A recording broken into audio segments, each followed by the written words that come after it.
We are now in the master questions about binomial expansion. The first exam question is this one over here, question 4 from June 2006, paper 1. It says the first three terms, let me put it bigger.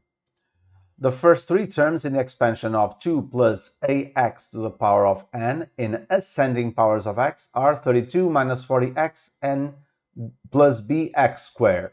Find the values of the constants n, a, and b. 5 points. I like this question because it is a little bit different from the ones that we solved until now. But simple as well. Basically, free 5 points. You just have to apply the formula over here. All right? So just go ahead and expand this binomial expression.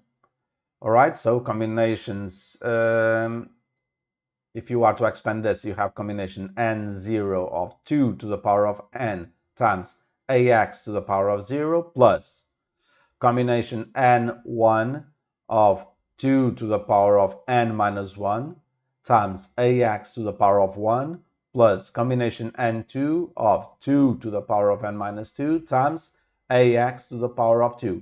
You have the first three terms in ascending powers of x, and that's what's happening here, ascending powers of x. All right, now let's clean this up. By the way, where does this come from? This comes from what I taught you in lesson, and this comes from MF19. If you now know what this means, I just use the first three terms over here and apply to the circumstances of this question. All right, this is just taken from that formula that you have in front of you during the exam in MF19. All right. Okay, so this is just going to be 2 to the power of n. Don't forget a combination n0, whatever n is always going to be 1. And this is also going to be 1. Okay, so this is just 2 to the power of n. Combinations n1, whatever n might be, is always going to be n. Okay, and ax to the power of 1 is just ax. Combinations n2 you don't know. This one is going to depend on the value of n, so we just leave it like that. 2 to the power of n minus 2, and then this is going to be squared. Okay, now you just look at this and compare with what you get, what you have to begin with, so you can do simultaneous equations. This is 32. This, the coefficient of x, all of that is minus 40. And all of this, the coefficient of x squared, is b. All right? This is actually very simple to solve because the first equation will give you automatically the value of n. You know that 2 to the power of 5 is 32, so n is 5. Now that you know 5, plug it over there. So this is going to be 2 to the power of 4. This is going to be 5, okay? And now this is going to be simple to solve. A is equal to minus 1/2. Now you have 5 as n and minus 1/2 as a. Substitute it over here. And you have everything filled with numbers over here. And just plug this in a calculator and you'll have the value of b. It's 20. It's solved. And you have 5 points for this. Okay? The other two questions are more traditional, closer to the ones I've solved if you have access to that. I already solved a few similar to these in my Access Plus tier. Access Pro tier, sorry. Anyway, this question is from winter 2012, paper 11. Question 4. Find the first three terms in the expansion of, open brackets, 2x minus x squared, close brackets, to the power of 6 in ascending powers of x. All right, you want ascending powers of x. So if you go to the expression that you have in the MF19, how are you going to have ascending powers of x? Powers of x that go from the smallest to the biggest. You know that the term in the left starts with the highest power and the term in the right starts with the lowest power. Each term is a combination or multiplication of these two. Okay, so how are you going to get ascending powers of x? You are going to get ascending powers of x if you look at the first three terms of the expansion. Why? This term on the right is already squared, okay? So, if the term in the right is the one that is increasing in power, the overall power of this part of this term alone is getting bigger in importance.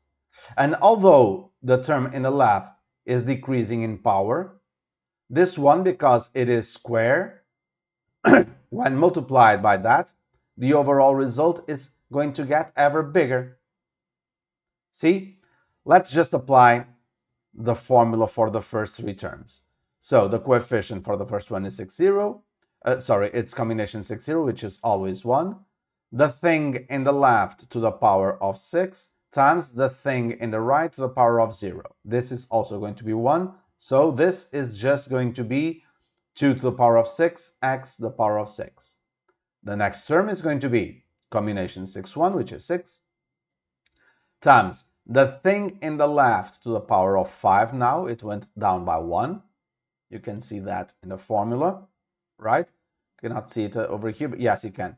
You start with n, then it's going to be n minus 1, then n minus 2, then n minus 3, etc. So 2x to the power of 5. This 1 goes up by 1. It started with 0, now it's 1.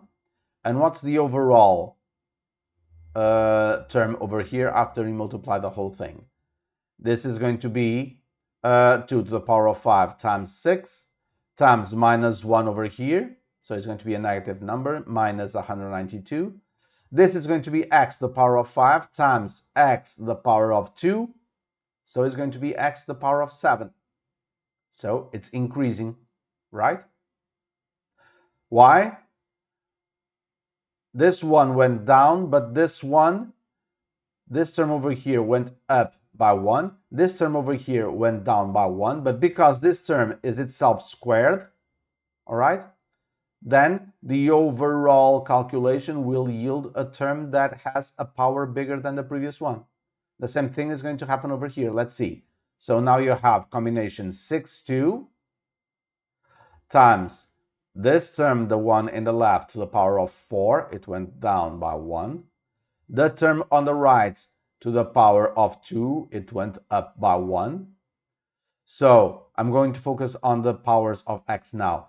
X to the power of 4 times x to the power of 2 times 2. So x to the power of 4 as well. So you have the overall x to the power of 8. Okay, so the overall power increased. If you plug this in a calculator, you'll have the coefficient 240. You want the first three terms, so there you have it. The first three terms in ascending powers of x. Then, hence, find the coefficient of x to the power of 8 in the expansion of 2 plus x times, open brackets, 2 minus x squared to the power of 6. Pay attention, this is that, okay? You have hence. What does hence mean? Means that you have to use the result from the previous question to give the answer for that one. And you will need it, as we're going to see. Because you want the coefficient of x to the power of 8. The coefficient of x to the power of 8, after you multiply this stuff by 2 plus x, is going to be given by what? If you pay attention, how can you get any term with the power of x to the power of 8? You can get it if you multiply this. Don't forget that you have to cross multiply to expand this, right? So this happens when you multiply 2 by the term over here that is already to the power of 8, whose x is already to the power of 8, which is this one over here. So I represented it over here is 2 times that. And you will also have a term with x to the power of 8 when you multiply this term, the x, with the term on this side that is to the power of 7, which is this one over here. There's no other way, even if you will expand even further this, that you can get more terms with x to the power of 8. So you just need to put the first three terms that you got already from the previous question.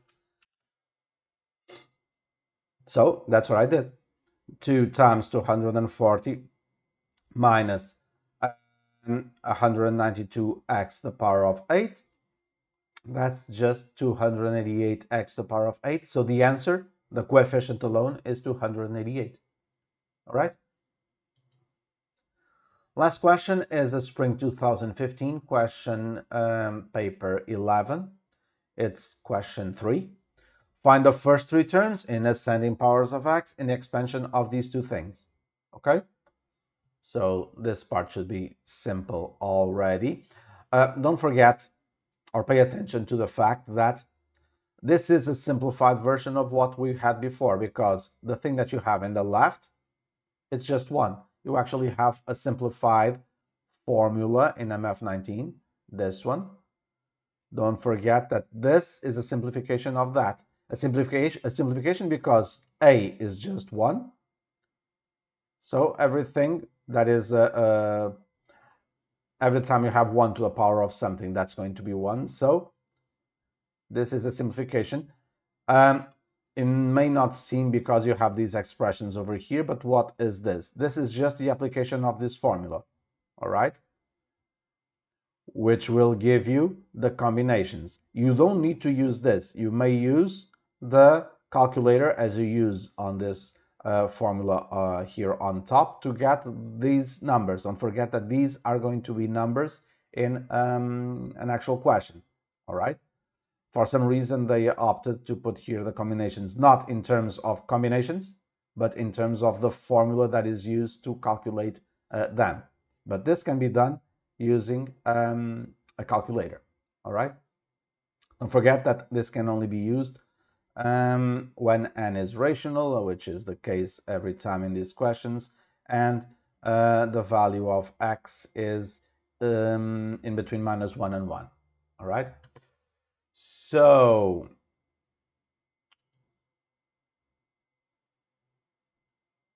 okay, so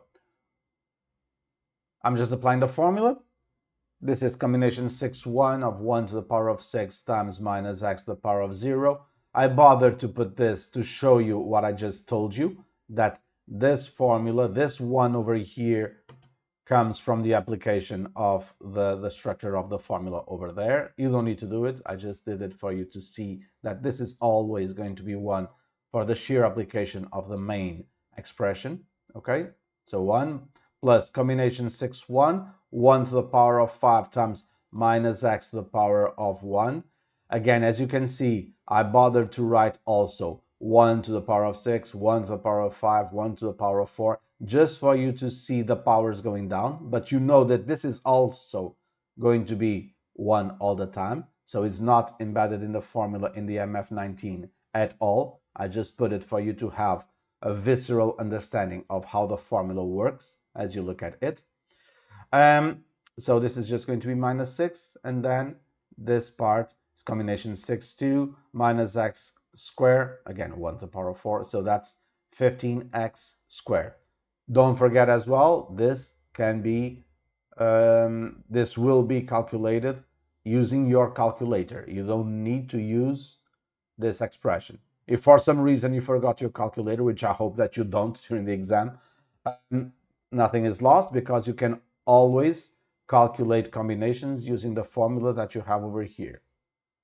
Okay, so there you have it. The first three terms, they are over here. Just apply the same formula. I'm not going over it again for the second one. All right, it's just a repetition of the procedure. The only difference now is that this is a plus 2 instead of a minus 1. The power is still the same. There you have it. And then you have hence find the coefficients of x squared in the expansion of this 1 minus x times 1 plus 2x, the whole thing to the power of 6. Hence means that you have to use the results from the previous question. And how can you use them? Well, wrong tab. Well, the product of two things to the power of 6 is the same as each one of the terms to the power of 6 multiplied together, right? And this you already know how to expand. If you want the coefficient of x squared, all you need are these parts. Because now what you have to do is think of how many different ways this stuff multiplied by that stuff can yield terms with x squared. And you can have terms with x squared. I just bothered to put here the expansion that we did a little while ago. If you multiply this one by this 60x squared, if you multiply this minus 6 by the 12x, and if you multiply the 15x squared by 1, that's what you have over here. So from this step to this step, pay attention to the fact that I didn't put equal, all right? Even this equal over here, well, this can be placed because I put here 3 dots, meaning that this continues, but I cannot put an equal from this step to this step because what I wrote here is not equal to that. It's just a new line of answering the question, all right? It's just a result of this particular calculation. So 1 times 60x squared, that's 60x squared, minus 6x times 12x, that's minus 72x squared. 15x squared times 1 is 15x squared. Do the calculations, and this is going to be 3x squared. What you want is the coefficient, so your final answer is 3.